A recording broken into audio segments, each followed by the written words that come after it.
Hey, friend, and welcome back to Friend. Let's talk about it. I'm your girl, Shauna Marie, and today, y'all, we have a very, very, very, very, very special guest. Probably one of my favorite people in the world, besides my son. We have mi madre here, my mother, Miss Maria. How you doing today, Miss Maria? Hello, everyone. I am fine. Thanks for inviting me. Of course, Mama. Today, we're going to talk about I said abusive relationships. And I know that you mentioned it to me previously, but like I don't even know the full story. Like we never like actually sat down and had a conversation about it. So thank you so much for being brave and coming on my podcast to openly speak about it. No problem. I think not only will it enlighten you about what I went through Yeah. as I was growing up or during my life, Mm. but it will hopefully help someone else who might be experiencing or the same thing I have experienced. Yeah, I get that. I think it will too. But all right, so let's just go ahead and dive right into it. So, kind of tell the people a little bit about yourself, your background, where you were raised, how your childhood was. Let's get a little glimpse into who you are. As you know, my name is Maria, and I am the youngest girl, born into a big family in Gary, Indiana. 5 brothers, 4 sisters, which I'm the baby girl.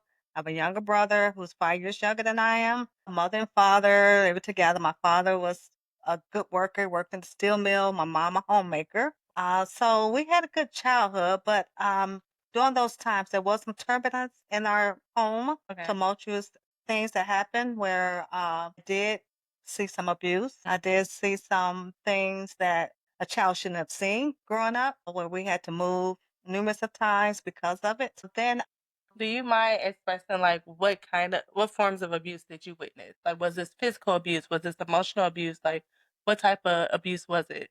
first of all, it was physical. My mom, my dad, although he was a good provider, not taking Yeah. that away from him, he was abusive to my mom physically and emotionally. And growing up in our home, we never really experienced the love. We knew they loved us because of what they did, but Hmm. to express it verbally, we didn't get the verbal expression of love, Yeah. or we didn't get the hugs, the kisses, or nothing like that. So I think as a child, that's very needed to, so we won't go out seeking for it later on in life. Yeah, yeah. So you okay, so I just like to pick up here. So like what you experienced as a child kind of contributes to how you viewed yourself later on in life. It could be possible, yes. Looking for Okay. the love in all the wrong places. Well, another thing I would like to mention about my childhood, my mom was an avid churchgoer, and she really instilled those biblical principles in us. We used to go to church like 2 or 3 times a week, YPWW,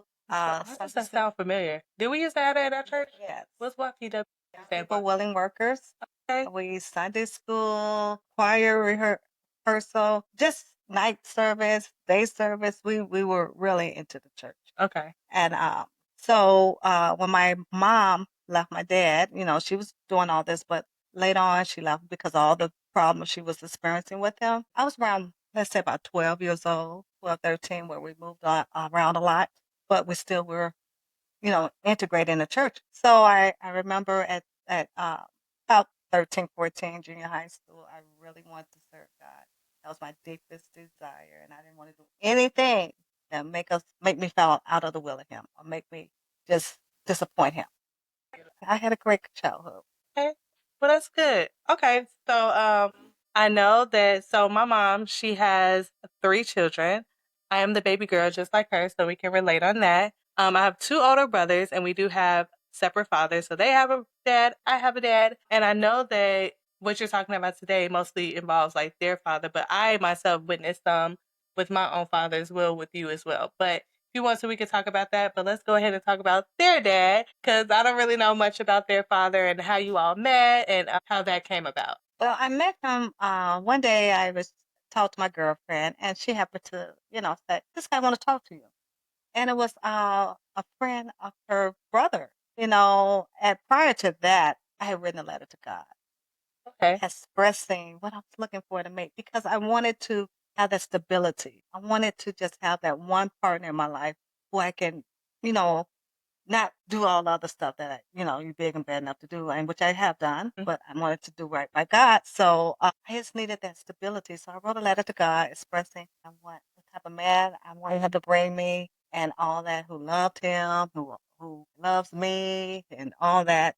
So, so when I met this guy, my girlfriend said, "Now, do not get involved with him." She ain't listening, even though she told you. No, I didn't. Okay, It's so not, I did not that's a listen. problem. That was a big problem. And so when I did eventually meet him, it was during my graduation, 17, graduating from high school. No, I didn't know you graduated at 17. Okay, Miss Smarty Pants. This was my birthday. Was early. Okay. So you should have just kept the smart part. I don't know. I was smart, but that ain't the reason. Okay, gotcha. He came. My dad, when he met him, didn't like him. Mm, He knew. My dad, a man could see what a man got in him. So yeah, he really didn't like him because he didn't have a job. He got didn't you. really didn't have anything going for And himself. your dad being a provider, he like, oh no. No, that was Okay. not his cup of tea. So, oh, no. So when he came to my graduation, he brought me a little ring. Yeah, a little tiny ring, and I guess his way of telling me he liked me. So they kind Okay. of like, okay, he kind of liking me. Okay. We are so simple when we like some. 17, you don't want much. Exactly. You don't desire much, especially when you didn't have much. Yeah. So that was the beginning of our relationship. At the time, I was living with my mom. It was my mom, her fiance, and my younger brother, me, and my older sister, who's 2 years older than I am. We were living with my mom. He used to come to my house all the time, come to the house and stay really late, late enough where everybody sleep. And we know what happens after 10 p.m. But he took advantage of me What? because Okay. he was, I was 17, he was 23. So he knew the That was 6 years. He knew the streets. He knew how to. So Made he took advantage of me, and that was the first sign of it, him intimidation. Because when he did take me by force, he had my clothes and he wouldn't give them back to me. And just me seeing me cry and begging him to give them back before anybody wake up, he used that. I think that gave him a little power over me. Or felt like he was more yeah. powerful by doing that to me. So I guess he gave it to me eventually, and he apologized for making me feel that way and all that stuff. And I'm like, okay, okay. At least he is apologetic. I don't think he'll do it again. Mm-hmm. So I continue the relationship with him. Okay. Yeah. So obviously, I feel like a lot of times when we're in relationships like this, we get signs. We definitely get signs, but we don't really pay attention to them. Kind of tell me, I mean, I know how children get here, obviously, but you end up having your firstborn, and then what did the relationship look like after that? I do. Sorry, I'm so sorry. I do have to go back and say this one little part Okay, go ahead. about when I said I wanted someone in my letter to God. I said I Mm-hmm. wanted someone who believed in Him. Okay. And when he came to the picture, he started talking about God. He started talking about the Bible. Me not knowing the Bible, I don't know if he was saying the right thing or not, but just the thought of him talking about the Bible, It just sounded good. it sounded good. Mm-hmm. But then at the same manner, he said, "You know what? I used to worship the devil." He said that. Yeah, he said, "I almost sold my soul to the devil." But me ignoring that's a big sign. Just concentrate on, oh, he talking about the Bible. Mm-hmm. That's all my mind was focused on. And then look at the other part. We really be having like rose-colored glasses on. Yes. So he said that in the same way, but I didn't really pay attention. So he's just like, yeah, I know the Bible, but yeah, I also used to worship the devil. Yeah. I mean, not to No, say he that said people. some scriptures. Yeah, I might not say that people, because there are people who come from atheism. I don't know if that's right. Being atheist, I don't know the actual word. Or like that have been witches and warlocks and have worshipped the devil. They come back to God. But we both saying, but in that situation, I feel like that would have been a little bit of a red flag. Right. That would have made me want to dig deeper. Like, okay, you mean what you used to do with the devil? Naive. I was Yeah, naive. of And course.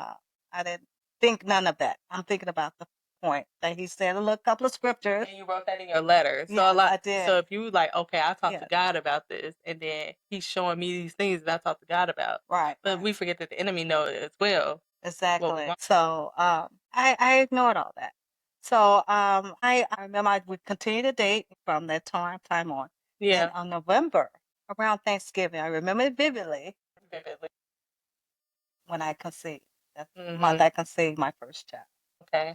In November. So we didn't have a car, so everywhere we went, we had to walk. So we walked everywhere we wanted to go. And I remember him during that time. We did have some physical abuse going on. Where at one time he did fracture my nose, and because we didn't have a car, we had to walk to the hospital, which was like a couple of miles away. You walk in with a fractured nose to the hospital. I get to the hospital and they asked, "Oh, how did you fracture your nose?" Fracture. I said, "Well, fell in the bathtub and hit my nose on the part of the sink or whatever. And they like, really? Yeah. So they gave me a little thing to put over it to keep it from straightening it, to keep it straight and all that. We walked back and that was through with that. But there was more abuse during the relationship. Not just the Yeah. only thing it did. And usually hospitals, they were, but you were 18 by then because your birthday had Right. passed because you were September and that was in November. Right. Was that in November after you had your firstborn that that happened? Yes. After? No, I was pregnant. Oh, that's when you were pregnant. Oh my gosh. Right. That's you. Okay. Yeah, the time I was, pregnant with the first one. And a lot of other stuff. The only thing is he would hit me, but I don't know. I didn't want to hit him. I don't know what's the fact that I didn't want to hurt him or that I was scared or what it was. Was it love or was it just out of fear? I don't I'm know. not retaliating. I feel like that can be a combination of a lot of things for anybody. It could be fear. It could be like, I love this person. I don't want to put my hands on them, or they didn't mean it. It could be a lot of those things. I can't speak for what it was for you, but me, I would hit back. I know that's right. I don't know. I don't know where that could come from, but it could have been all of the above. Say, what do you think it was? You think about it. I think it was a combination of both. So as time progressed, the abuse got more to intimidation, to accusing me of, uh, I think that was his way of trying to separate me from my family and everyone. As I told you before, I had 5 brothers. I guess 3 of them was mostly the grown ones, more who came to come in and try to and put him out because they heard about him abusing me. They should. The brothers come through. The next day, back in Because because I let him in. I let him back. I felt sorry, or I just wanted to be with them. Yeah. So I let them back in. And they got to the point where they said, you know what? Until you're ready, we're not coming back to help you. I mean, hey, that's real. Sometimes, like, we gotta. It's a lot of situations where we just gotta learn on our own. Like people try to help us, and we still just keep going back. Even God sometimes know we not ready. Even know we not ready. So what's the point? So another thing he did was my brother and I, 5 years younger than I am, we were close. And he would make me he would make me want to separate our love and to make me not like him because he said, "Oh, you like your brother, or you doing something with your brother." That's so weird. Yeah, and me trying to prove to him that I didn't feel that way for him, that I didn't want to, I didn't have that type of relationship with him. I would be mean. I would not even get close to him because I wanted to prove to him that what he was saying was not true. So that was my way of proving it by, being mean to my brother.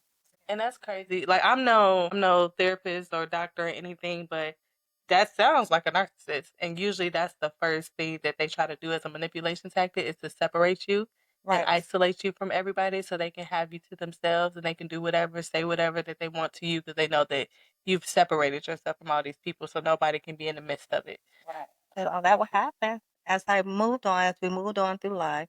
My mom left the residence that we were at, so it left me and him, I, my son, the older son, just us 3 at the time. Yeah. And us living in this home, we had nothing to cook on. Wow. So we cooked on the iron. Oh. We slept on the floor. It was just So stuff she took everything. well, she had to. That's her house. So we had to make ends meet by doing things that we had to survive. So we actually cooked on the iron. Oh. Tell me That spaghetti was good. You made spaghetti on the iron? Yeah.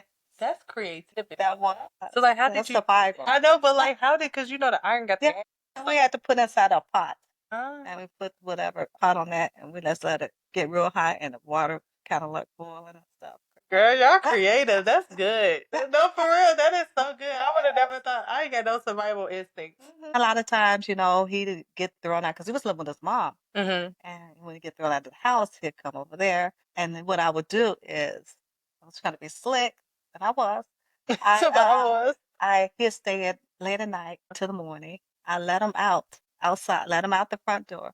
And then before everybody wake up, he'll ring the doorbell like he's just coming. Seen that on a movie before. That, just stuff like that, just to look out for him. One time I kept him in my closet for months to live there because my mom did not. This is a Lifetime movie, Mom. We need to make a My book. mom did not want him there, and rightly so. That's her house. But I didn't want him to be out, so he stayed in my closet for the longest time. And I used to pound my food with a pie just to have enough for him to eat. And the only way I got told on was from my brother. He told him The youngest brother. The youngest brother. He told on me, and that cut that out. I remember you telling me, she did tell me this. There was a time where I don't know where this was, you can fill in the details, but you were sleeping outside with him, even in the wintertime. Because I said the wintertime is crazy. Yes. We'll build a tent on the back because it was a porch, like a porch on the back of my mom's house. And it was, we'll build a tent outside on the porch. I have my little winter coat on and my hat, and we'll be under the tent in the wintertime. And we'll be, it was a ride or die. Because my mom put him out. So I said, if he got to go, I'm going with him. See, I'm riding, but I don't know if I'm a die. I got some questions about the destination and why I got to die in the first place. I didn't look back and say, it's some things I did that I would have never thought I would do. But when you're blinded, yeah, when you think it's love. I was gonna say, yeah, you, from your point of view, you probably were in love, and that was love to you because that's what you knew to be love. Right. In that essence. He didn't really appreciate me, I don't think, because he would fight me, he would intimidate me. He would tell me he would do something if he saw me looking at someone. You know, some days he'll accuse me of looking at his friends, and then he'd be ready to fight. So a lot of times I have to just try to separate myself and go in the bedroom so there won't even cause any confusion. Many days he'll fault me. I know one time I left my mom. I was living with people I did not know, just in their homes, just there. With your baby. With my baby. Didn't even know these people. So he'll fight me. A lot of times I call my mom. She'll come get me. But then he'll convince me to come back. Tell me he was sorry, how much he loved me. He won't do it again. And I will go back to him. And that's such a common thing right there, especially like from an abuser. They are going to apologize and be so sad and empathetic and tell you that they're not going to do it again. But most of the time, 99% of the time, they do. Maybe 99.9% of the time. Yes. It's going to happen again. Sometimes it gets worse. Right. Yeah. So that's a lot. That's a lot. So I kind of want to know, because you have two boys. You have two boys with him. So you're going through all of this. You have your youngest son. You have your young son. And then, like, at what point do you get to, like, a breaking point? Like, when do you start to feel like, okay, something's wrong. This isn't right. Or I can't do this anymore. Like, did you start to feel that before you left the relationship? Like, was there kind of like a build-up, like, I don't like this? Really, I didn't remember feeling that. Okay. I was just gonna, I really got used to it, or I just loved him so much I wanted to be with him at any price. But the thing was, I had my other son. He's like a year and a couple of months younger than my oldest. So this happened another time. I'm moving to another residence. I think that my mom was living there. She moved out from me again. She said, I'm fed up. I gotta get up out of here. So we're living in this house, and I used to cook. I cooked dinner. My favorite dinner, which of course steak and rice, my go-to. So I remember fixing that, and my oldest son, he was a year and a couple of months old. Well, because I had just had my So he was like a newborn at the time, and then the oldest was about what, one? One. Okay, a little bit. one and some change. Yeah. And so he's sitting in the high chair. Yeah, I'm fixing his little plate, and I fix his dad plate, my plate. We sitting eating. Yeah. And the oldest one, he didn't want to eat. And he fussing at him like, eat your food, boy, telling him he better eat. Yeah. And because he didn't eat, he hit me. I'm like, oh no, we're not having this. Okay. You can hit me, but you will not hit him. Yes. So that's when I decided to, we got to fight. That gave me the strength to fight him. Okay. Yes, And that's so crazy because, ooh, that mama bear energy, because, I've been through a similar experience of abuse, and what gave me courage to leave is me having a son and me not wanting to raise my son in that environment. And I was, rawr, mama bear for real. That's right. You're not gonna put my child in danger, so that's real. Oh yes, when he hit him, and I'm like, no, that's when the food went everywhere. Not the pork steak. Pork steak and rice. Hey, you ain't try to salvage it. Nah, I ain't that. Hey, not that day. One on the floor. Nah, the only one gonna be scraped is him. But listen, no. But no, that's when I went to bed, and all that transpired, and I prayed, to God. I said, God, if you just take me out of this hellhole, I will never come back. And you know what? Immediately, I hadn't talked to my mom, I hadn't talked to nobody. As you know, I was isolated from everybody. Yeah. But immediately, the following morning, my sister came. and say, "Mama told me to get you out," and I'm like, "Nothing but God, God is so good. nothing but God." He And he knew you knows. was ready. He knew. He knew I was fed up. I have had enough. Yeah. I had enough. So one of the things he used to tell me all the time was, "You're gonna go crazy." I don't know if he was trying to drive me there or something like that, but he always told me that. He tried to take, the mind. The mind is a terrible thing. But how it worked with him, after I left him, he pleaded for me to. I knew I wasn't going back. Once I prayed to God, that was it. I knew it was over. I was done. And that's good. So I moved back with my mom again. Okay. He used to stop in the kitchen. My mom, window kitchen. He said he used to look through my mom's kitchen. He was watching you. Yes. That's And scary. he used to tell me, "Oh, I saw you. I saw what you had on and all that." I said, okay. Did he like describe what you had on Yes. so you knew that he was Yeah. talking? He saw me in the kitchen. And he said, "Are you coming back?" No, I'm not coming back. I'm not. He said, "Well," one day he said, "Well, if you don't come back, I'm going to kill myself." So we used to have not cell phones, but phone booths at the time. He was in a phone booth. You ain't gotta tell us what year this was. Don't age yourself. Don't do that. But yeah, he was in a phone booth, and he was calling me from the phone booth, and he had said, "You know what? I got my up, Mm-hmm. I got me some pills, and I got a razor blade. Wow. And if you don't come back, I'm going to kill myself." Okay. So I got a question because suicide is serious. Like that is very, very serious. Do you believe that he used that as a manipulation tactic to get you I think back? so. But it didn't work. It wasn't going to work because I was done. And that's good. But I know some people will fall for that. I think that if anybody, like I said, I'm not a professional. This is just my personal opinion. That if you are experiencing any type of abuse and someone is using that as a manipulation tactic to get you back, call the authorities. Go get them help. But that does not mean you need to go rescue them and be there for them. Because I have heard, not just from you, but I've heard other stories that people try to use that to Right. get somebody to come back. Exactly. So yeah, okay, go ahead. So he proceeded. Mm-hmm. He slit his wrist, and he was saying that he was staggering and he fell out because he was losing so much blood. Somebody picked him up, took him to the hospital, and he was in a mental ward. So he spoke it on himself. Exactly. He tried to get you. And it went out. But God Mhm. had me. Exactly. God had me. Period. So I used to visit him, Okay. and I did. I wasn't going to abandon him during this time, but I know I wasn't coming back. I took him what he needed. I was there for him. I talked to him, but I never was going back. I knew that I didn't want that anymore. Yeah. I'm better. I know God had made me better, something better for me than that.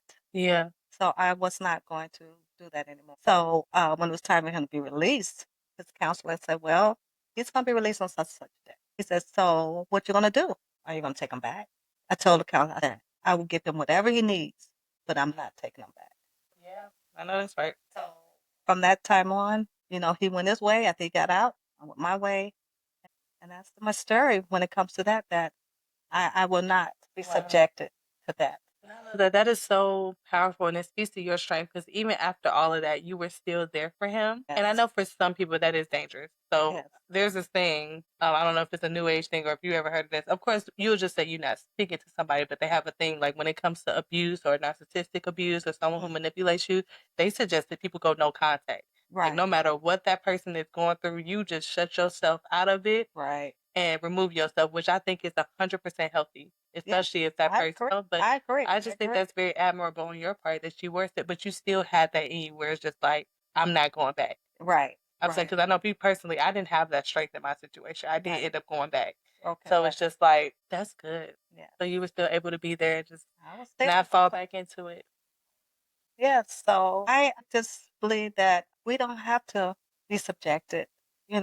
We have choices, and I believe that sometimes it's hard because we're looking for love in all the wrong places. And at the time, people give you that, but at the same time, they show you who they really are, Mm-hmm. which is not good for you. So we have to learn to, for one, discern Yeah. what God has for us. Yeah. And at that young age, I was in church, but the church wasn't in me because I was so young to really understand the concept of what church is about. That's good. That's the difference. I was going to Yes. church, but church was not in me. Yeah, so Yeah. I knew of it, Mhm. but I didn't know the full concept of church and the scriptures and what the scriptures meant and how they relate to me as a woman. Yeah. Well, we are fearfully and wonderfully made. We are. Yes, we are. And we are here to be queens. We're not to be trampled on or anything. We're Mm-hmm. not here to be pushed aside, to be abused, to be talked about to be labeled. We are here to be loved, and that's what God put us here. I agree. I believe that, and Yes. I love that. Okay, so you went through all of that. So after that, what did your personal healing look like? Like, what did you do for yourself to, come back from that? Like, what did you do? I just made a conscious effort to know the signs when it comes to anything that looks like it could be potentially be abusive, whether it's physical, emotional, verbal. I have to separate myself. I Yeah. know right off that this is not going to be good for me, and it made me more conscious of I don't want to go through that anymore. Mm-hmm. I refuse to go through that anymore. So I started building myself up by going to school and getting my education. What did you go to school for? School for marketing. I got Okay. a degree in marketing, small business education, Okay. sociology. I got about 4 or 5. I know. I just wanted you to tell them that. It's good, but I just feel like I am here to empower other women, Yeah. to let them know that you don't have to go through this. You don't. You are too beautiful. You are Mm-hmm. too beautiful to allow this to happen to you. You are a queen. You are a queen. Okay, and I have another question. So I know some people struggle with this, like after they left someone or they ended their relationship and now they're in a space of focusing on themselves, they start to experience some type of shame or guilt for leaving that person. Did you ever experience that?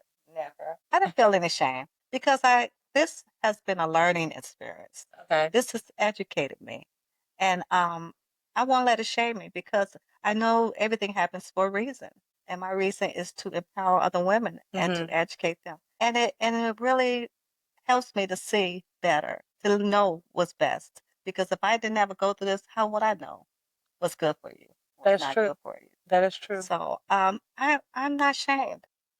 Yeah, I do believe that everything that we go through is for a reason, and without suffering, there would be no compassion. We wouldn't be able to be empathetic. We wouldn't be Right. able to relate to others and, help them through or have that wisdom. So I think that's good. You Yes. said I had no shame, no guilt. It is what it is. No, it She is what said it once is. I'm done, that's it. I'm done. I know you already said a little bit to some of the ladies out there, but what would you say to women out there who may or may not be struggling with this, but they still need to know like their worth in Christ? Like, what would you remind them of? Like I said before, that you are fearfully and wonderfully made, and God endowed you with a gift, that your gift is not to allow anyone to make you feel lower than what you are, to take away your self esteem, to make you hurt. Your gift is to help others and to empower them and to be loved. And that's what's important. Love is important. And if you don't find that anyone, love yourself. That's what's important. Yeah.